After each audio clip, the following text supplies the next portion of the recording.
Hello दोस्तों, आप सभी लोगों का हमारे ऑनलाइन प्लेटफॉर्म दी एजुकेशन फैकल्टी में बहुत बहुत हार्दिक अभिनंदन है। आज हम लोग अपने सामान्य अध्ययन श्रृंखला को आगे बढ़ाएंगे और बात करेंगे भाग 35 के बारे में। अगर हम भाग 35 के बारे में बात कर रहे हैं तो लग यानी कि 34 भाग जो हैं पहले ही कंप्लीट हो चुके हैं। ठीक है, तो इस ये श्रृंखला के जितने भी प्रश्न तैयार किए जाते हैं आप देखेंगे कि वो सारे प्रश्न जो हैं किसी न किसी एग्ज़ाम से लिए गए हैं। तो आप इन सभी प्रश्नों से सभी जीएस श्रृंखला से नोट्स बनाते रहिए, जो आपके प्रत्येक एग्ज़ाम में मदद करेगा। अभी 30 सितंबर को बिहार पीसीएस का एग्ज़ाम हुआ है। अभी परसों की बात है या 30 तारीख की बात है। ठीक है, तो उसमें आप देखेंगे कि बिहार पीसीएस में बहुत सारे प्रश्न जो हम लोगों के जीएस श्रृंखला से फंसे हैं। ठीक है, तो आप लोग तैयारी करते रहिए और देखिए कि किस तरह से प्रश्न पूछे जा रहे हैं और इस जीएस श्रृंखला से आप लोग प्रश्न बनाते रहिए, क्योंकि इसमें के जितने भी प्रश्न बनाए जाते हैं, जितने भी व्याख्या किए जाते हैं, वो आपके प्रत्येक एग्ज़ाम में मदद करेगा। और बिहार पीसीएस में भी आप देखेंगे कि 30/9/2023 को जो एग्ज़ाम हुआ था अभी हाल ही में, परसों की बात है, तो उसमें बहुत सारे प्रश्न जो हैं हम लोगों के जीएस श्रृंखला से फंसे हैं।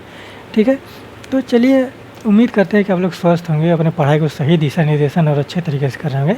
तो चलिए हम लोग बात करते हैं सामान्य अध्ययन श्रृंखला भाग 35 के पहले प्रश्न पर। आपका पहला प्रश्न है कि भारत सरकार को कानूनी विषयों पर परामर्श देता है। कौन परामर्श देता है? अटॉर्नी जनरल है, प्रधान न्यायाधीश है, विधि आयोग का अध्यक्ष है और नियंत्रक महालेखक परीक्षक है। ठीक है, तो विधि आयोग का अध्यक्ष जो होता है, आप जानते हैं कि विधि आयोग का अध्यक्ष जो मान चले कि उसको क्या बोलते हैं, महान्यायाधिकर्ता। ठीक है, और फिर उसके बाद विधि आयोग का अध्यक्ष हो गया। फिर अटॉर्नी जनरल ऑफ इंडिया, आप जानते हैं कि भारत का महान्यायवादी होता है। ठीक है, प्रधान न्यायाधीश यानी कि मुख्य न्यायाधीश के बारे में बात किया जा रहा है, सुप्रीम कोर्ट के मुख्य न्यायाधीश के बारे में। और नियंत्रक महालेखा परीक्षक जो हैं, आप जानते हैं कि नियंत्रक महालेखा परीक्षक जो हैं, जो भारत सरकार के लेखा जोखा रखते हैं, जो आपका व्यय के लेखा जोखा है और कार्यविधियों का जो लेखा जोखा है, वो आपके नियंत्रक महालेखा परीक्षक के नेतृत्व में किया जाता है। तो आप इस तरह से सोच कर देखिए कि इसमें से कौन जो है भारत सरकार को कानूनी विषयों पर परामर्श देता है। भारत सरकार के कानूनी विषयों पर परामर्श वही देगा जो भारत का महान्यायवादी होगा। ठीक है, उसको क्या बोलते हैं? Attorney general of India, AGI बोला जाता है इसको। ठीक है, तो चलिए हम इसके बारे में बात करते हैं। अगर हम लिख दें attorney general of India, attorney general of India. ठीक है, इसको क्या बोला जाता है? Attorney general of India, AGI। इसको बोला जाता है भारत का महान्यायवादी। ठीक है, इस तरह से आप लोग याद रखे रहेंगे।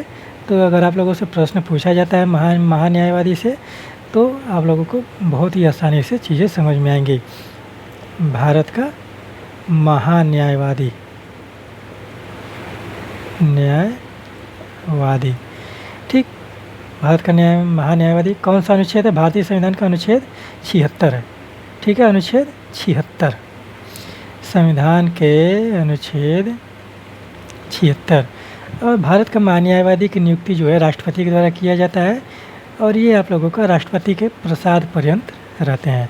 ठीक है, तो इस तरह से देखिए कि महान्यायवादी को संसद के दोनों सदनों में भाग लेने की अनुमति तो है, लेकिन यह आपका संसद को संबोधित भी कर सकते हैं।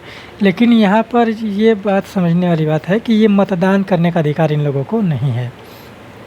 ठीक है, और भारत का महान्यायवादी है जो, वो आपका भारत सरकार की तरफ से भारत में किसी भी कोर्ट में भारत सरकार की तरफ से केस लड़ सकता है। ठीक है, ये भी आप लोग एक फैक्ट के रूप में याद रखिए। और भारत का महान्यायवादी जो है भारत सरकार का पहला विधि अधिकारी होता है। ठीक, इस तरह से भी समझ लीजिए। तो आप लोगों को समझ में आ गया होगा कि भारत का जो महान्यायवादी है उसको क्या बोला जाता है और उसकी विशेषताएं क्या क्या हैं। ठीक, तो यहाँ पर आप एक चीज़ कॉन्सेप्ट समझ लीजिए कि महान्यायवादी जो है आपका संसद के दोनों सदनों में भाग ले सकता है। फिर संसद के दोनों सदनों में आप देखेंगे कि भाषण भी दे सकता है। और वहाँ पर एक शब्द मैंने अभी बोला, वो थोड़ा सा दिमाग से उतर गया। तो संसद के दोनों सदनों में भाग भी ले सकता है संसद, और वहाँ पर भाषण भी दे सकता है, लेकिन वहाँ पर मतदान करने का अधिकार नहीं है। ठीक, इस तरह से आप लोग ध्यान रखिए। और महान्यायवादी का जो अनुच्छेद है वो अनुच्छेद 76 है, या राष्ट्रपति के द्वारा नियुक्ति की जाती है, और ये जो है आपके प्रसाद पर्यंत राष्ट्रपति के रहते हैं। तो आप लोग इन सभी चीज़ों को नोट डाउन करिए और अपने नोट्स को एकदम बेहतरीन तरीके से तैयार कीजिए। अभी आप देखेंगे कि बिहार पीसीएस में बहुत सारे प्रश्न फंसे हैं आपके जीएस कैप्सूल से, और आने वाला एग्ज़ाम जो है आप देखें जो है वो आपका समीक्षा अधिकारी का, यूपी आरओ का है, उसके लिए हम लोग अब तैयारी करेंगे और एकदम बहुत बेहतरीन तरीके से तैयारी करेंगे, जिससे हम लोगों के 80-85% जो प्रश्न हैं वो आप लोगों को जीएस श्रृंखला से देखने को मिले। ऐसा हम लोग उस तरह से तैयारी कर रहे हैं। तो आप लोग चैनल से जुड़ते रहिए। जो लोग नए हैं वो लोग चैनल को ज़्यादा से ज़्यादा सब्सक्राइब कर लें, जो लोग पुराने वो लोग ज़्यादा से ज़्यादा शेयर करें, कमेंट करें, लाइक करें, जिससे और भी लोग जुड़ें, और भी लोगों को जुड़ने के लिए प्रोत्साहित कीजिए, जिससे हम लोगों का जो चैनल है वो आगे बढ़े और आप लोगों के लिए बहुत सारी चीज़ें हम लोग लेकर आएंगे। ठीक है, चलिए आगे बढ़ते हैं। आपका अगला प्रश्न है कि कानूनी विषयों पर राज्य सरकार को कौन सलाह देता है। ठीक, पिछले प्रश्न में हम लोग केंद्र सरकार के बारे में बात किए, और अब हम लोग बात करेंगे राज्य सरकार के बारे में। तो राज्य सरकार के बारे में कौन सलाह देगा, आप जानते हैं कि एक महान्यायवादी है, इसी को बोला जाता है अटॉर्नी जनरल ऑफ इंडिया। ठीक है, AGI जिसको बोला जाता है, अनुच्छेद 76 के तहत राष्ट्रपति जो है उसकी नियुक्ति करता है, और ये राष्ट्रपति के प्रसाद पर्यंत रहते हैं। ठीक, फिर उसके बाद महान्यायाधिकर्ता। अब इस तरह से इसको समझिए कि इसका जो कॉन्सेप्ट है ये समझ में नहीं आ रहा है, इंग्लिश में देखना पड़ेगा इसके। ठीक है, फिर उसके बाद प्रधान न्यायाधीश। पिछले प्रश्न में हम लोग केंद्र के बारे में बात किया था, तो ये राज्य के उच्च न्यायालय के महान्यायाधीश के बारे में बात किया जा रहा है। तो एडवोकेट जनरल के बारे में बात करें तो ये राज्य सरकार का प्रथम विधि अधिकारी होता है। ठीक है, यानी कि राज्य सरकार का जो प्रथम विधि अधिकारी होता है वो कौन सा होता है, एडवोकेट जनरल। और कौन सा अनुच्छेद है, अगर एडवोकेट जनरल की बात करें, एडवोकेट जनरल, ठीक है, जनरल की अगर बात करें तो अनुच्छेद जो है भारतीय संविधान का 165 है। इसके क्लॉज पहले दूसरे के क्लॉज 2 के तहत आप देखेंगे कि जो एडवोकेट जनरल है राज्य सरकार को सलाह दे सकता है। और फिर उसके बाद 1 है, फिर उसके बाद 3 है। शुरू के जो अनुच्छेद हैं 165 1, 2, 3 जो हैं वो आपके एडवोकेट जनरल के बारे में बात करता है। और जाहिर सी बात है कि वहाँ पर आप देखेंगे कि राष्ट्रपति के प्रसाद पर्यंत रहते हैं, तो यहाँ पर आप लोगों के राज्यपाल के प्रसाद पर्यंत यहाँ पर होने चाहिए। ठीक है, इस तरह से चीज़ें आप लोग सोच समझ कर देखिए। ठीक है, तो चलिए आप लोग नोट्स बनाते रहिए। चलिए आगे बढ़ते हैं। आपका अगला प्रश्न है कि भारत में नियंत्रक महालेखा परीक्षक की नियुक्ति की जाती है प्रधानमंत्री द्वारा, मुख्य न्यायाधीश द्वारा, राष्ट्रपति द्वारा, वित्त मंत्री द्वारा। तो आप जानते हैं कि जो भारत में बड़े बड़े पदों की नियुक्ति की जाती है, यहाँ तक कि प्रधानमंत्री की नियुक्ति की जाती है, तो वो सारी जो नियुक्तियाँ हैं वो आपके राष्ट्रपति के द्वारा की जाती है। ठीक है, तो राष्ट्रपति के द्वारा आप देखेंगे कि नियंत्रक महालेखा परीक्षक की नियुक्ति की जाती है। और कौन सा अनुच्छेद है नियंत्रक महालेखा परीक्षक से, ठीक है, यहाँ पर हम लिख दे रहे हैं नियंत्रक महालेखा परीक्षक। और नियंत्रक महालेखा परीक्षक का कार्यों के बारे में हमने भी बताया कि जो ये नियंत्रक महालेखा परीक्षक है ये भारत सरकार के कार्यों के बारे में जानकारी रखता है, लेखा जोखा रखता है। व्यय हो गया, फिर भारत सरकार की योजनाएँ हो गई, उनसे संबंधित जितनी भी जानकारियां हैं ये आपके नियंत्रक महालेखा परीक्षक की जिम्मेदारी होती है। ठीक है, महालेखा परीक्षक। ठीक, कौन सा है, इसको क्या बोलते हैं, comptroller auditor general of India. ठीक है, इसको इसी को बोला जाता है CAG कैग। ठीक है, comptroller auditor general of India. ठीक है, तो ये जो अनुच्छेद है भारतीय संविधान का कौन सा अनुच्छेद है, अनुच्छेद 148 से 151 तक। ठीक, तो 148 से 151 तक का जो अनुच्छेद है ये आप लोगों का comptroller auditor general of India से संबंधित है, जिसे भारत का नियंत्रक महालेखा परीक्षक कहा जाता है। और इनका जो नियुक्ति होती है इनकी राष्ट्रपति के द्वारा की जाती है, और जो इनके कार्य है ये भारत सरकार के लेखा जोखा रखते हैं। व्यय का लेखा जोखा रखेंगे, योजनाओं का लेखा जोखा रखेंगे। ठीक है, तो इस तरह से आप लोग समझ कर देखिए कि नियंत्रक मार्ग परीक्षा की नियुक्ति जो है राष्ट्रपति के द्वारा की जाती है। ठीक, चलिए आगे बढ़ते हैं। आपका अगला प्रश्न है कि निम्न में से किस आंदोलन के फलस्वरूप पहली बार भारतीय राष्ट्रीय कांग्रेस का विभाजन हुआ था। ठीक है, तो इसमें प्रश्न है कि कौन सा आंदोलन ऐसा है जिसमें पहली बार भारतीय राष्ट्रीय कांग्रेस का विभाजन हुआ था। सबसे पहले आप ये जान लीजिए कि राष्ट्रीय कांग्रेस का विभाजन कब हुआ था। ठीक है, ये कब हुआ था, हम यहाँ पे लिख दे रहे हैं। कांग्रेस का विभाजन, ठीक है, कब हुआ था? 1907 1907 में हुआ था ना। 1907 कहाँ पर अधिवेशन हुए थे? सूरत में, सूरत अधिवेशन। ठीक, और आप लोग कमेंट बॉक्स में कमेंट करिए कि यहाँ पर कौन है। ठीक है, कौन है यहाँ पर जो अध्यक्ष हैं कांग्रेस के सूरत अधिवेशन में, और किस में बटा? उग्रवाद और उदारवाद में। ठीक है, इन दो में आप लोगों का कांग्रेस का विभाजन हो गया। तो 1907 की अगर हम बात करें तो कांग्रेस का विभाजन 1907 में हुआ है। तो चलिए हम ये जो 4 आंदोलन है उसके बारे में बात करें। अगर हम भारत छोड़ो की बात करें, भारत छोड़ो आंदोलन, ठीक है, अब आंदोलन अगर आप लोगों को सन याद रहेंगे तो आप लोगों को कंफर्म हो जाएगा। ये कब का है? 1942 का है ये। फिर असहयोग की अगर हम बात करें, असहयोग के आंदोलन की बात करें तो ये आप लोगों को 1920-21 का है। ठीक है, 1920-21 का है, यही है ना। फिर उसके बाद सविनय अवज्ञा की बात करें हम, दिख रहा है ना, थोड़ा सा नीचे हो गया, चलिए इसको ऊपर कर दे रहे हैं। अगर हम सविनय अवज्ञा की बात करें, सविनय अवज्ञा, ये तो आपका 1929-30 का है ना। 1930 का में एक बार प्रारंभ हुआ था और एक बार आप लोगों का 1935-36 के लगभग प्रारंभ हुआ। अगर स्वदेशी आंदोलन की अगर हम बात करें तो स्वदेशी आंदोलन किसके एवज में हुआ था?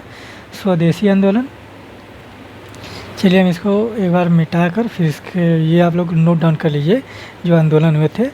तो जो ये स्वदेशी आंदोलन की अगर हम बात करें तो स्वदेशी आंदोलन कब का है? ये 1905 का है। ठीक है, तो 1905 का है ना ये। तो जाहिर सी बात है कि जो पहले हुआ होगा उसी के में तो आपका कांग्रेस का विभाजन हुआ होगा। ठीक है, अगर हम स्वदेशी की बात करें, स्वदेशी आंदोलन, ठीक है, स्वदेशी आंदोलन ये हुआ था 1905-06 में, 1905-1906 का है ये। ठीक है, और यहाँ पर आप देखेंगे कि स्वदेशी आंदोलन के जो नेतृत्व करता है, ठीक, जो किसके नेतृत्व में हुआ था? ये नेतृत्वकर्ता जो हैं सुरेंद्र नाथ बनर्जी हैं। ठीक है, सुरेंद्र नाथ बनर्जी आप लोग नाम याद रख लीजिएगा इनका, इंडियन एसोसिएशन के संस्थापक हैं ये। ठीक है, और इनको SN बनर्जी भी बोला जाता है, SN बनर्जी। ठीक, और ये किसके एवज में हुआ था? ये आपका बंगाल विभाजन के एवज में हुआ था। ठीक है, बंगाल विभाजन। ठीक, बंगाल विभाजन कब हुआ था? 1905 में हुआ था, और उसमें भारत का जो गवर्नर जनरल है वो कौन है? लॉर्ड कर्जन है। ठीक, इतनी सारी बातें आप लोग याद रख लीजिए। स्वदेशी आंदोलन के कारण ही आपका कांग्रेस का विभाजन हुआ था उग्रवाद और उदारवाद में। ठीक है, ये सारी बातें आप लोग नोट डाउन करिए, ये आप लोगों के प्रश्न पूछे जाते हैं और हमेशा पूछे जाएंगे। ठीक है, अभी आप देखेंगे कि कांग्रेस से बहुत सारे 1-2 प्रश्न आपके बिहार PCS में पूछे गए थे, और बिहार PCS में आप देखेंगे कि बहुत सारे प्रश्न जो हैं हम लोगों के GS श्रृंखला से आए हैं। ठीक है, तो वो सारी चीज़ें आप लोग नोट डाउन करते रहेंगे तो आपको आगामी परीक्षा में भी वो मदद करेगा। ठीक, चलिए आगे बढ़ते हैं। आपका अगला प्रश्न है कि निम्न में से कौन कांग्रेस के उग्रवाद दल से संबंधित नहीं है? ठीक है, किससे संबंधित नहीं है? कांग्रेस के उग्रवाद दल से संबंधित नहीं है। तो आप लोगों को पता होना चाहिए कि कांग्रेस का जो उग्रवादी दल है वो कब बना। ठीक, हमने अभी पिछले ही प्रश्न में बताया कि कांग्रेस का विभाजन हुआ था 1907 में। कांग्रेस का विभाजन हुआ 1907 में। कहाँ पर हुआ था? कौन से सूरत अधिवेशन में? ठीक, आप लोगों को कमेंट बॉक्स में कमेंट करना है कि सूरत अधिवेशन की अध्यक्षता किसने किया था। ठीक, ये हो गया। और यहाँ पर अब किस में हुआ था? उग्रवाद और उदारवाद में। ठीक है, उग्रवाद और उदारवाद। उग्रवादियों के बारे में ही पूछता है, उदारवादियों के बारे में नहीं पूछता, क्योंकि उदारवादियों के जो नाम है बहुत सारे हैं, जिसमें आपके दादा भाई नौरोजी हो गए, फिरोज मेहता हो गए, गोपाल कृष्ण गोखले हो गए। ठीक है, इस तरह से बहुत सारे लोग जो हैं उदारवाद में हैं। और उग्रवादियों में सिर्फ 4 नाम आप लोग याद रखिए। ठीक है, और मान चलिए कि मदन लाल ढींगरा और जो सरदार उधम सिंह है, ये लोग भी उग्रवाद से जुड़े, लेकिन बहुत काफ़ी बाद में जुड़े हैं। ठीक है, तो जो प्रारंभिक उग्रवाद है कांग्रेस का, उनके बारे में आप लोग जान लीजिए कि कौन कौन लोग हैं। लाल बाल पाल याद रखिए, यहाँ पर हम लिख दे रहे हैं लाल बाल और पाल, 3 लोगों का, यानी कि लाला लाजपत राय, लाला लाजपत राय। फिर इसके बाद बाल गंगाधर तिलक, बाल गंगाधर तिलक। फिर इसके बाद विपिन चंद्र पाल, विपिन चंद्र पाल। और एक लोग का और नाम लिख लीजिए, अरविंदो घोष।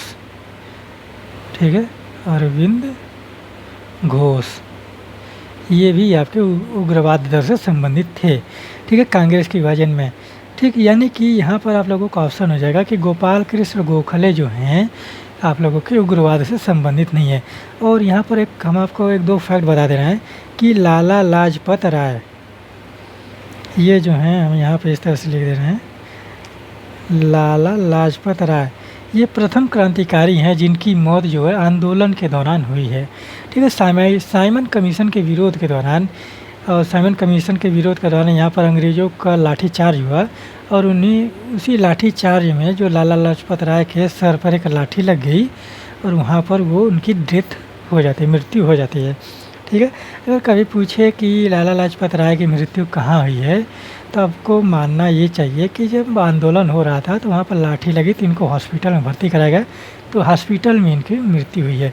और देखेंगे कि जो आंदोलन के दौरान इनके सर पर लाठी लगने से मृत्यु हुई है। ठीक, ये एकमात्र ऐसे क्रांतिकारी हैं। और सरदार उधम सिंह, ठीक है, अगर हम इनके बारे में बात करें, सरदार उधम सिंह और मदन लाल ढींगरा, ठीक, ये 2 ऐसे क्रांतिकारी हैं कि जिनको जो मृत्यु दंड दिया गया था वो विदेश में दिया गया था, इंग्लैंड में दिया गया था, ब्रिटेन में दिया गया था। ठीक है, तो एकमात्र ऐसे जो ये लोग हैं सरदार उधम सिंह और मदन लाल ढींगरा, इनके जो फांसी की सजा हुई थी यह आप लोगों को विदेश में दिया गया था। तो ये आप लोग फैक्ट याद रखिए। और बाल गंगाधर लाल बाल पाल और अरविंदो घोष जो हैं आपके कांग्रेस के उग्रवाद से संबंधित हैं। ठीक, इतने सारे फैक्ट हमने आपको बता दिए। चलिए अब हम लोग आगे बढ़ते हैं। आप लोगों का अगला प्रश्न है कि निम्न में से कौन सबसे नवीन पर्वत श्रेणी है? सबसे नवीन पर्वत श्रेणी। ठीक है, तो आप लोगों को बहुत सारे श्रृंखला जो हुए हैं उनमें हमने बहुत बार बताया कि जो नवीन पर्वत श्रेणी जो है आप लोगों का वो हिमालय है। ठीक है, और ऐसा माना जाता है कि हिमालय का उत्थान अभी भी जारी है, इसीलिए उसे नवीन पर्वत श्रेणी माना गया है। और हिमालय जो एक वलित पर्वत का उदाहरण है। ठीक है, और हिमालय के जितने भी भाग हैं वो नवीन श्रेणी में आएंगे, यानी कि शिवालिक हिमालय जो है आपके नवीन श्रेणी में आएगा। हिमालय का जो प्राकृतिक विभाजन है उसके बारे में हमने बहुत बार बताया, लेकिन फिर भी एक बार आप लोगों का रिवीजन करा दे रहे हैं कि हिमालय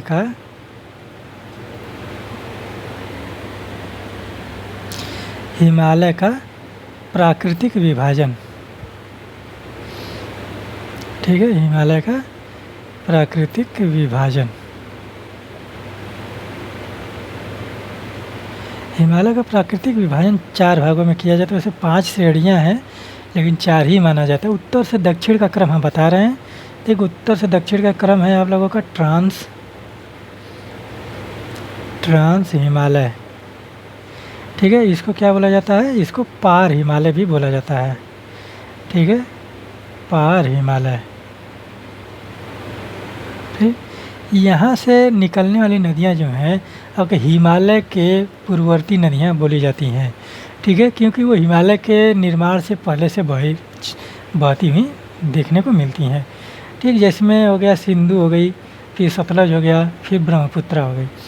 ठीक, ये 3 नदियाँ जो हैं आपके हिमालय के उत्थान से पहले यानी कि हिमालय के पूर्ववर्ती नदियाँ हैं। ठीक, फिर इसके बाद देखिए महान हिमालय, महान बोलिए, वृहत, इसको वृहद बोलिए, फिर ग्रेट बोलिए, फिर उसके बाद हिमाद्री बोलिए। एक इतने सारे नामों से इसको बोला जाता है हिमालय। ठीक, महान हिमालय, चाहे वृहद हिमालय, चाहे ग्रेट हिमालय, चाहे फिर उसके बाद हिमाद्री हिमालय। ठीक, ये आपका हो गया दूसरा। तीसरे नंबर पे आता है, ये होता है मध्य हिमालय। इसको बोला जाता है मध्य हिमालय। ठीक, इसको मध्य बोलिए, मध्य, और इसका एक और नाम ले याद रख लीजिए, इसको लघु हिमालय भी बोला जाता है, मध्य या लघु हिमालय। चौथा जो है आप लोगों का शिवालिक की श्रेणियाँ हैं, शिवालिक श्रेणी है, ठीक है, ये आप लोगों का चौथा। पांचवा जो माना जाता है वो आपका पूर्वांचल श्रेणियाँ हैं। पूर्वांचल श्रेणी आपका उत्तर से दक्षिण के क्रम में है, वो एकदम लंबवत है। आप देखेंगे कि वो अरुणाचल प्रदेश से बांग्लादेश तक आई है, बांग्लादेश म्यांमार तक है, ठीक है, तो उसको पूर्वांचल श्रेणी बोला जाता है। लेकिन ये आपकी हॉरिजॉन्टल है, ठीक है, यानी कि क्षैतिज है। ये आप लोगों को क्षैतिज जो है कि ट्रांस हिमालय, महान हिमालय, मध्य हिमालय और शिवालिक है। ठीक, तो शिवालिक हिमालय जो हिमालय का भाग है और इसीलिए माना जाता है कि शिवालिक श्रेणी जो है नवीन पर्वत श्रेणी है। अरावली जो है सबसे प्राचीन श्रेणियों में, विश्व की सबसे प्राचीन श्रेणियों में आती है। ठीक, इतनी सारी चीज़ें आप लोग नोट डाउन करिए। चलिए आगे बढ़ते हैं। आपका अगला प्रश्न है कि तालचेर कोयले की खदान, ठीक है, तालचेर कोयले की खदान किस नदी घाटी में अवस्थित है? ठीक है, राज्य पूछता तो थोड़ा आसानी होती, नदी घाटी पूछ दिया गया है तो ये थोड़ा सा टफ हो जाता है। ठीक, फिर भी आप लोगों को पता होना चाहिए कि कौन सी कोयले की खदान किस नदी घाटी में अवस्थित है और किस राज्य में अवस्थित है। तो जो कोयले की खदानें हैं भारत में, आप मान के चलिए कि जो आप लोगों को कोयले की खदान देखने को मिलती है वो आपके ज़्यादातर जो है आपके पठारी क्षेत्रों में देखने को मिलती है। जो आप लोगों का मध्य का प्रायद्वीपीय पठार है उसी में आप लोगों को देखने को मिलेगा, ठीक है, और ज़्यादातर वहीं पर देखने को मिलता है। तो आप लोग उसकी एक सूची बनाइए और वहाँ पर राज्य के बारे में लिखिए और नदियों के बारे में लिखिए, नदी घाटियों के बारे में लिखिए। ठीक, अगर आप लोग उस तरह से कार्य नहीं कर पा रहे हैं तो आप लोग चैनल से जुड़ते रहिए, आप लोग चैनल से जुड़ जाइए। अगर आप लोगों को PDF भी चाहिए तो वो भी आप लोगों को प्रोवाइड करा दिया जाएगा, ठीक है। बस आप लोग चैनल को एक सहयोग प्रदान करते रहिए अपना, ठीक है। तो यहाँ पर चलिए हम आप लोगों को चारों जो नदी घाटी में जो कोयले की खदान है उसके बारे में हम आप लोगों को बता दे रहे हैं। वैसे तालचेर जो है आप लोगों का महानदी घाटी में है, ठीक है। तो पहले तालचेर से शुरुआत करते हैं। महानदी घाटी, महानदी घाटी, तो यहाँ पर है तालचेर। राज्यों के बारे में आप लोग नोट डाउन करिए, कमेंट बॉक्स में भी करिए। फिर उसके बाद गोदावरी,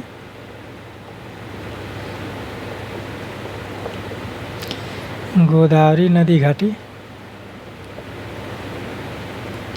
गोदावरी नदी घाटी में कौन सी है? सिंगरेनी, सिंगरेनी, ठीक। इस तरह से नोट डाउन करते चलिए।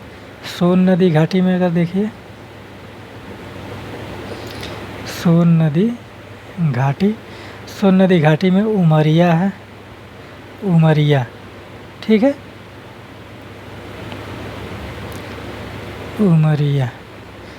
तो आप लोग सूची बनाते चलिए और चैनल जुड़ते रहिए, तो हम लोग आप लोगों के लिए बहुत सारी चीज़ें वो आप लोगों को प्रोवाइड करा दी जाएंगी, ठीक है। दामोदर नदी घाटी, और दामोदर नदी को अब देखेंगे कि दामोदर नदी को बंगाल का शोक बोला जाता है। ठीक, तो दामोदर नदी घाटी में कौन सी है? बराकर। बराकर एक नदी भी है। अब बराकर में अब देखेंगे कि बराकर नदी पर तलाया बांध बनाया गया है। ठीक है, तो ये सारी चीज़ें अब नदी घाटी है और कोयले की खदानों को अब नोट डाउन करते चलिए। ये आप लोगों को अभी आर के एग्ज़ाम होने वाले हैं तो उसमें पूछता है।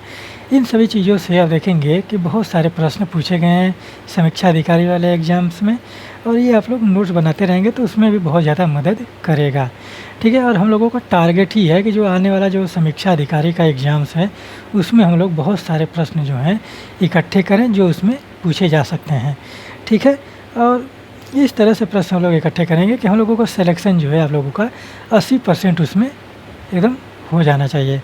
ठीक है, तो और मान चलिए कि जो समसामयिकी है, करंट का है, वही करंट का जो चीज़ें हैं वही आप लोगों का बचेंगे, और जीएस है जो आप लोगों का वो यहाँ पर हम आप लोगों को पूरा एकदम जीएस श्रृंखला के तहत पूरा एकदम कंप्लीट करा देंगे। ठीक है, तो आप लोग निश्चिंत रहिए, आप लोग बस चैनल से जुड़ते रहिए और अपना सहयोग प्रदान करते रहिए। ठीक है, चलिए आगे बढ़ते हैं। आप लोगों का अगला प्रश्न है कि विश्व के सर्वाधिक वन किस क्षेत्र में पाए जाते हैं? सर्वाधिक वन किस क्षेत्र में पाए जाते हैं? ठीक है, आप लोग प्रश्न में हमेशा कीवर्ड ढूंढने का प्रयास कीजिए कि क्या पूछा जा रहा है। ठीक है, तो इसमें पूछा गया सर्वाधिक वन किस क्षेत्र में पाया जाता है। तो आप लोग ज्योग्राफी पढ़े होंगे, जब आप जलवायु पढ़ेंगे तो उसमें आप लोगों को पता चलेगा कि जहाँ पर सबसे ज़्यादा वर्षा होगी, ठीक है, जहाँ पर सबसे ज़्यादा वर्षा होगी वहीं पर जो है आप लोगों के वन पाए जाएंगे, क्योंकि वनों का जो घना क्षेत्र है वो उष्णकटिबंधीय वर्षा वन क्षेत्र में पाए जाते हैं। यानी कि अगर हम बात करें भूमध्य रेखीय क्षेत्रों में पाए जाते हैं। अगर हम इस तरह से अगर बना दें, मैप बना दें, मान लीजिए कि पृथ्वी है, इसको हम बीच से काट दिए। ठीक है, ये क्या हो गया? भूमध्य रेखा हो गई, भूमध्य रेखा। इसको क्या बोलते हैं? 0 डिग्री बोलते हैं, और इसको विषुवत रेखा भी बोलते हैं। तो इसके आसपास के जो क्षेत्र हैं, ये वाले जो क्षेत्र हैं, यहीं पर सबसे ज़्यादा वर्षा वन पाए जाएंगे, और इसी को क्या बोला जाता है? उष्णकटिबंधीय वर्षा वन क्षेत्र। ठीक है, उष्णकटिबंधीय वर्षा वन क्षेत्र में आप लोगों के सर्वाधिक वन पाए जाते हैं। और ऐसा क्यों है? क्योंकि यहाँ पर जो सूर्य की किरण है वो आपके वर्ष भर लंबवत पड़ती है, और वर्ष भर लंबवत पड़ती है तो यहाँ पर दोपहर के बाद बहुत ही अच्छी मूसलाधार वर्षा देखने को मिलती है। ठीक है, ये समझ रहे हैं?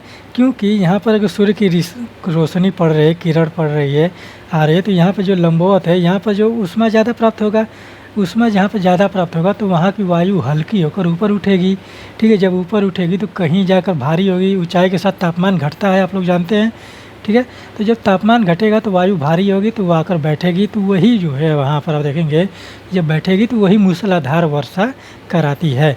तो दोपहर तक यहाँ पर एकदम पृथ्वी जो ज़मीन है यहाँ की गर्म होती है, फिर यहाँ से वायु ऊपर उठती है, और ऊपर उठती है, भारी होती है, आटे आकर बैठती है, तो दोपहर तक ये क्रिया चलती है। दोपहर के बाद यहाँ पर मूसलाधार वर्षा होती है इस वाले क्षेत्र में। ठीक, तो आप लोगों को ये कॉन्सेप्ट समझ में आया, तो आप लोग सिर्फ ये जानिए कि इसी को, यही जो क्षेत्र है आप लोगों का ये वाला, यही आपका उष्णकटिबंधीय क्षेत्र है। ठीक है, यहाँ पर गर्मी बहुत ज़्यादा होती है। ठीक, तो उष्णकटिबंधीय वर्षा वन क्षेत्र में आप लोगों के सर्वाधिक जो वन पाए जाते हैं। ठीक, और वहाँ पर देखेंगे कि अमेजन के वन इसी क्षेत्र में पाए जाते हैं, फिर उसके बाद अफ्रीका के वन इसी क्षेत्र में पाए जाते हैं। ठीक है, तो इस प्रकार से तो यहाँ पर आप लोग नोट डाउन करते चलिए। और मानसूनी वन, तो मानसूनी वन आप जानते हैं कि मानसूनी जलवायु जहाँ पाई जाएगी तो वहाँ पर उष्णकटिबंधीय मानसूनी जलवायु पाई जाएगी। ठीक है, और शीतोष्ण, तो शीत से तो आप समझ जाइए कि यहाँ पर शीतोष्ण की अगर बात किया जा रहा है तो वहाँ पर ठंडी ज़्यादा पड़ेगी। ठंडी और गर्मी का अनुपात जो है वो समान रूप में लगभग में रहेगा। ठीक है, तो उसको शीतोष्ण कटिबंध बोले जाते हैं। और पर्णपाती वन में आप देखेंगे कि जो है वो तो आप लोगों का सर्वाधिक नहीं होगा, और शंकुधारी वन जो है वो भी आप लोगों का सर्वाधिक नहीं होगा। तो इसीलिए उष्णकटिबंधीय वर्षा वन क्षेत्र में विश्व के सर्वाधिक वन क्षेत्र पाए जाते हैं। ठीक है, चलिए आगे बढ़ते हैं। आपका अगला प्रश्न है कि प्रकाश वर्ष बोला जाता है। ठीक है, यहाँ पर सीधा सीधा पूछा जा रहा है कि प्रकाश वर्ष की परिभाषा किस स्वरूप में ली जाए। जिसमें दिया गया है जिस वर्ष में फरवरी 29 दिन की होती है, सूर्य की किरणों का पृथ्वी तक पहुंचने में लगा समय, नाभिक में इलेक्ट्रॉन और न्यूट्रॉन की चाल। ठीक है, एक वर्ष में प्रकाश द्वारा तय की गई दूरी। तो आप लोगों को इसमें पता करना है कि प्रकाश वर्ष किसे बोला जाता है। ठीक है, आप जानते हैं कि अगर जिस वर्ष में फरवरी 29 दिन की होती है उसको क्या बोला जाता है? लीप वर्ष बोला जाता है। कौन सा वर्ष? लीप वर्ष। ठीक, इसमें जो वर्ष होता है 366 दिन का होता है। सूर्य की किरणों का पृथ्वी तक पहुंचने में जो समय लगता है वो लगभग में 8 मिनट है। ठीक है, लगभग में 8 मिनट। हम लगभग बोल रहे हैं तो यहाँ पर थोड़ा सा स्पेस कम है तो हमें 8 मिनट लिख दे रहे हैं, लेकिन लगभग में 8 मिनट लगता है। नाभिक में इलेक्ट्रॉन और न्यूट्रॉन की चाल बहुत ही तीव्र गति से प्रवाहित होती है और नाभिक में इलेक्ट्रॉन, न्यूट्रॉन और प्रोटॉन 3 चीज़ें पाए जाते हैं। ठीक, तो नाभिक में इलेक्ट्रॉन, प्रोटॉन और न्यूट्रॉन 3 चीज़ें पाई जाती हैं। और इलेक्ट्रॉन की खोज किया गया था जे टॉमसन के द्वारा। प्रोटॉन की खोज किया गया था वो आपका रदरफोर्ड के द्वारा। और न्यूट्रॉन की खोज किया गया था चैडविक के द्वारा। ठीक, तो हम यहाँ पे लिख दें इलेक्ट्रॉन। और ये आप लोगों का आंसर होगा कि एक वर्ष में प्रकाश द्वारा तय की गई दूरी को क्या कहते हैं। तो यहाँ पर हमें इलेक्ट्रॉन और न्यूट्रॉन और प्रोटॉन के बारे में लिख दे रहे हैं। ठीक है, कौन कौन खोज किया गया था। ठीक, आप लोग यहाँ पर एक सूत्र बनाया गया था कि ईटा पर नाचे। ठीक है, ईंट पर नाचे। ठीक है,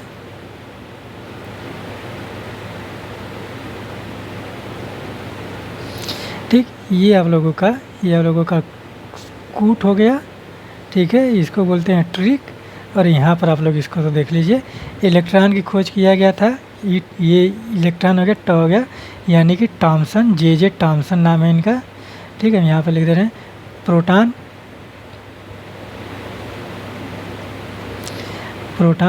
यानी कि यहाँ पर र है तो यहाँ पर हो जाएगा रदरफोर्ड। फिर नाचे यानी कि न से न्यूट्रॉन, यहाँ पर लिख लीजिए न्यूट्रॉन। और च दिया है तो यहाँ पर चैडविक।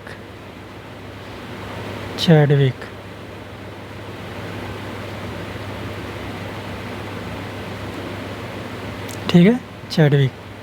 ठीक, तो ये आप लोग इस तरह से नोट डाउन कर लीजिए। और अगर हम प्रकाश वर्ष के बारे में बात करें, ठीक है, इसको आप लोग इस तरह से अलग कर लीजिए। तो अगर एक प्रकाश वर्ष बराबर होता है आप लोगों का 9.46 इंटू 10⁻15 मीटर।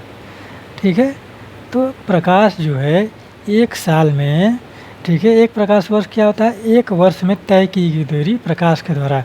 ठीक है, तो एक प्रकाश वर्ष बराबर होता है 9.46 इंटू 10⁻15 मीटर। और आप बताइए कि एक सेकेंड में प्रकाश कितनी गति तय करती है? प्रकाश की चाल कितनी होती है एक सेकेंड में? ठीक है, वो आप लोगों की होती है 3 लाख मीटर प्रति सेकेंड होती है। ठीक है, यानी कि आप देखेंगे कि प्रकाश की चाल जो है एक सेकेंड में, प्रकाश निर्वात की बात किया जा रहा है, निर्वात जहाँ पर माध्यम की आवश्यकता नहीं होती है वहाँ पर आप देखिए कि निर्वात में प्रकाश की चाल होती है एक सेकेंड में 3 लाख मीटर प्रति सेकेंड होती है। ठीक है, तो वहाँ पर एक ये चीज़ ध्यान देने वाली बात हो गई।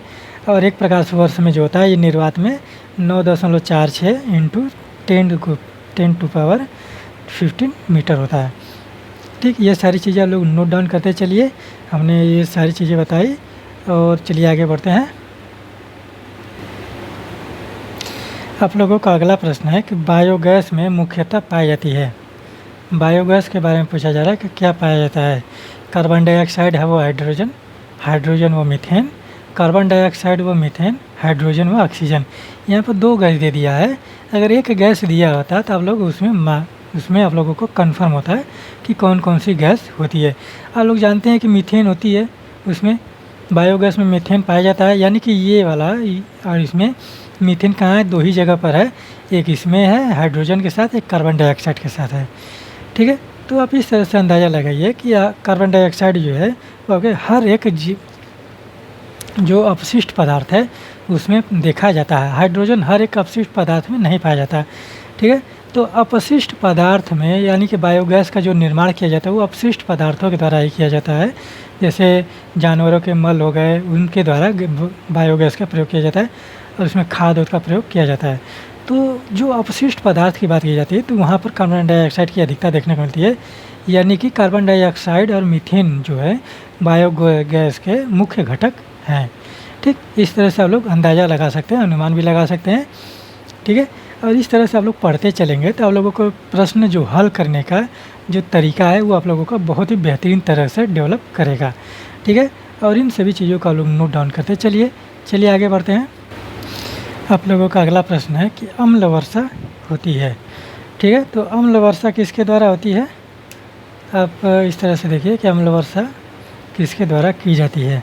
कार्बन डाइऑक्साइड के द्वारा, कार्बन मोनोऑक्साइड के द्वारा, मीथेन के द्वारा, सल्फर डाइऑक्साइड व नाइट्रस ऑक्साइड के द्वारा। यानी कि आप मान के चले कि जो अम्ल वर्षा होती है वो आप लोगों का 2 गैसों के द्वारा की जाती है, वो है आपका सल्फर डाइऑक्साइड और नाइट्रस ऑक्साइड। ठीक है, और नाइट्रस ऑक्साइड को आप देखेंगे कि यहाँ पर वो आप जानते हैं कि नाइट्रस ऑक्साइड को लाफिंग गैस भी बोला जाता है।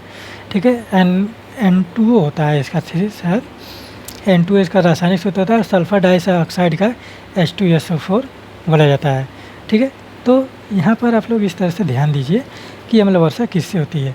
तो ये आप लोगों का आखिरी प्रश्न था। आप लोग नोट्स बनाते चलिए, जो आप लोगों को एकदम आपके प्रत्येक एग्ज़ाम में जो भी प्रतियोगी परीक्षा की तैयारी कर रहे हैं, जिसमें अगर GS पूछा जा रहा है तो उसमें आप लोगों को बहुत ही ज़्यादा मदद करेगा। ठीक, तो आप लोग इस GS श्रृंखला का आनंद लीजिए और नोट्स बनाइए और अपने नोट्स को बेहतरीन तरीके से तैयार कीजिए। ठीक है, तो उम्मीद करते हैं कि आप लोगों को यह GS श्रृंखला पसंद आएगा।